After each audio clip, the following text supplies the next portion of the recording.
नमस्कार, yes data news में आपका स्वागत है और मैं आपसे मुखातिब हूँ समीर अब्बास। मजहब नहीं सिखाता आपस में बैर रखना, हिंदी हैं हम वतन हैं हिंदो सिखा हमारा। आज़ादी से पहले इकबाल ने ये शेर लिखकर पूरे हिंदुस्तान को एक तहजीब और कल्चर में फ्रो के रख दिया था। लेकिन उससे काफ़ी सालों पहले, लगभग 300 साल पहले, लखनऊ और दिल्ली के बीच बरेली शहर में पंडित दासी राम ने यकीनन एक ऐसी मिसाल पेश की जिसको रहती दुनिया तक याद किया जाएगा। 300 साल पहले इस बुद्ध की मस्जिद को उन्होंने स्थापना की थी। यकीनन बहुत बड़ी बात है, वो ब्राह्मण परिवार से आए थे और उनकी एक मनोकामना थी, क्योंकि उनकी औलाद नहीं हो रही थी। उन्होंने दुआ की ईश्वर से और उनकी औलाद हो गई और उन्होंने कहा था कि अगर मेरी औलाद हो जाती है तो जो है वो मस्जिद का निर्माण करवाएंगे।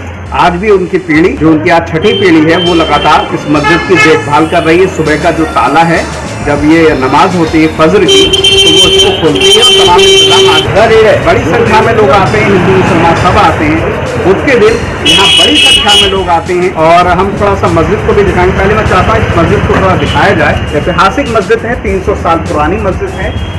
आप अंदाजा लगा सकते हैं 300 साल पहले पंडित दासी राम ने इस मस्जिद का निर्माण करवाया था। बुद्ध की मस्जिद के नाम से मशहूर है। बरेली के आलमगीरीगंज में ये जगह मौजूद है। और लेकिन क्योंकि कोरोना काल के इस दौर में कहीं ना कहीं तमाम धार्मिक चीज़ों पर असर पड़ा है, हम मस्जिद को भी सबको दिखाएंगे। तमाम जो लोग लॉकडाउन की वजह से तमाम चीज़ें, बहरहाल ये मस्जिद है, पूरा सा मैं दिखाना चाहता हूँ।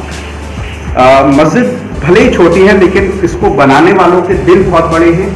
जो मौलाना साहब हैं उनसे भी हमारी बात हुई और अभी हम उनसे बात करेंगे। दिल बहुत बड़ा है, बहुत बड़ी उनकी सोच है। और जो हमारी हिंदू मुस्लिम एकता की, तहजीब की, हमारी गंगा जमुना तहजीब की जब जिक्र करते हैं तो बुद्ध वाली मस्जिद का जिक्र यकीनन हर लब पर आता है, हर जुबान पर आता है। मौलाना साहब भी हमारे साथ मौजूद है, उनसे ही हम थोड़ा सा जानेंगे कि इस मस्जिद का पहले तो मैं चाहता हूँ अपना इंट्रोडक्शन दे देंगे।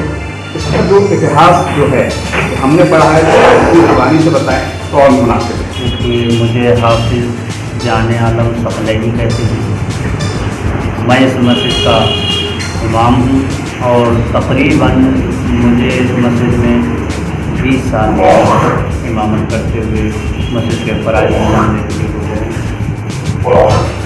अक्सर आप लोगों की जो है पत्रकार लोग आते रहते हैं और पूछते रहते हैं मस्जिद के बारे में, क्योंकि ये मस्जिद एक इतिहास हुई है। इस मस्जिद को जो आपने पूछा कि कैसे स्थापना हुई और क्या हुई, तो मैं आपको बता भी चुका हूँ कि बहुत पहले, ये आज़ादी से भी बहुत पहले की बात है, मुगलिया दौर की बात है। जैसे आलमगीर की बात, अपने आलमगीर बादशाह भी जब इधर से गुजरा था तो भी ये जगह जब थी जंगलात के टाटी थी और चबूतरा वगैरह बना हुआ था, तो उस पर जब जंगल में लोग निकलते रहे तो कुआं भी आलमगीर ने खुलवाया था इस मस्जिद में, जो भी बंद कर दिया। उसके बाद से इस मस्जिद पे ही खड़े होकर पंडित दासी राम ने, जो पंडित राजेंद्र प्रसाद के फोर फादर हुआ करते थे, उनके कोई औलाद नहीं होती, उन्होंने यहाँ खड़े होकर ये मिन्नत मांगी, ये मुराद मांगी उन्होंने कि अगर मेरे कोई औलाद हो जाए तो मैं इस मस्जिद में काम करूँगा, इस मस्जिद में काम। लिहाजा उन्हें ये मालूम था मस्जिद में चूँकि सिर्फ मुसलमानों का पैसा लगता है, इसलिए उन्होंने खुद पंडित दासी राम ने लोगों से जाकर चंदा इकट्ठा किया, खुद झोली फैलाई, बहुत बड़ा काम किया उन्होंने। और फिर चंदा इकट्ठा कर ला। उस वक्त में जिस भी नोयत की उन्होंने, हमें तो नहीं मालूम, बनाई हो, जो भी मस्जिद के लिए उन्होंने काम किया हो, वो पंडित दासी राम ने किया। जी, मेरा दूसरा सवाल मौलाना साहब ये कि जो बुद्ध की बात होती है, बुद्ध के दिन ऐसा माना जाता है कि बड़ी संख्या में लोग, उसके पीछे क्या रवायत है? बुद्ध को यहाँ लोगों की जो है मनोकामनाएं पूरी होती हैं, और यहाँ इस वजह से क्योंकि यहाँ मज़ार शरीफ भी है और ताक भी है जिन्नातों का, जिसकी बुनियाद पर लोग यहाँ आते हैं, शराब में तेल वेल डालते हैं और अपनी मुराद पूरी करते हैं, यहाँ फूल पेश करते हैं, सब मिलकर ही आते हैं। और हमारे इस मस्जिद और मंदिर का ये प्रतीक रहा है कि हम में आपस में ना कभी कोई इख्तलाफ हुआ है और ना कभी कोई इख्तलाफ होगा। हम मस्जिद में हमें कोई ज़रूरत होती है तो हम उनसे मदद लेते हैं और उन्हें हमारी कोई ज़रूरत होती है। बहुत ही खूबसूरत लफ्ज़ों में मौलाना साहब ने हर एक बात को तफसील से बताया, जिक्र किया। यकीनन पूरी दुनिया में इस तरह की मस्जिद एक मिसाल है। और यही मस्जिद क्या, अगर हम थोड़ा सा और आगे के बढ़ें, क्योंकि हमने इस तरह की एक और रिपोर्ट की थी, चुन्नी मियाँ ने एक मंदिर के निर्माण में 1,10,000 रुपये खर्च किए थे 1960 में, और डॉक्टर राजेंद्र प्रसाद ने उसका मस्जिद का उद्घाटन किया था। यकीनन इस तरह की जो मिसालें हैं ये रहती दुनिया तक बरेली का नाम पूरी दुनिया में करती रहेंगी। और इसी सिलसिले को हम और आगे बढ़ाएंगे और तमाम लोगों से और भी मिलेंगे। तमाम लोग आ रहे हैं, नमाज पढ़ रहे हैं। थोड़ा सा मैं चाहता हूँ अगर 1 मिनट का टाइम आपके पास हो, थोड़ा मस्जिद के बारे में, जो एक बहुत खुशी की बात है हम सब के लिए, किस तरह देखते हैं?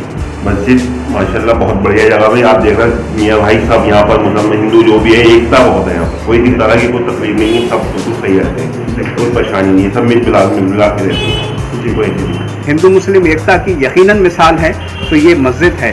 इसी सिलसिले में उसी परिवार के एक बुजुर्ग शख्स हमारे साथ मौजूद हैं। मैं चाहता हूँ अपना परिचय देते हुए आप जो आपने चीज़ें देखी, जो आपने सुनी, उसके बारे में थोड़ा बताएं इस मस्जिद।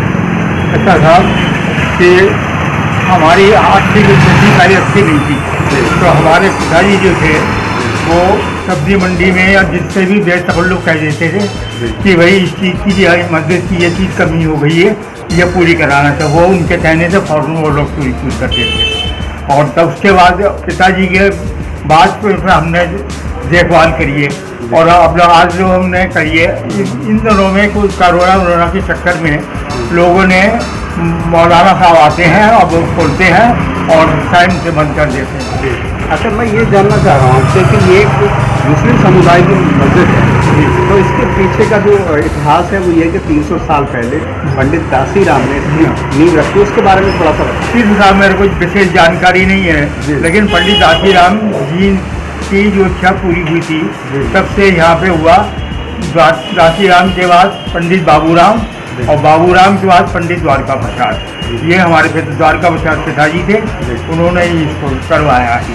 अच्छा, ये बताया जाता है कि आज भी आप लोग जो सुबह की जो ताला है नमाज से पहले का, वो आप लोग सारा इंतज़ाम भी आप सुबह को हम घर के दरवाज़ा खोलते हैं तो पहले चाबी खोल के सलाम करते हैं इनके लिए, और ये नहीं मालूम होता कितनी बार हम सलाम कर रहे हैं, क्योंकि अजान लगती है वो सब होती है तो हम अपने करते रहते हैं और यहीं पे लेट के अपने दुआ मांगते रहते हैं।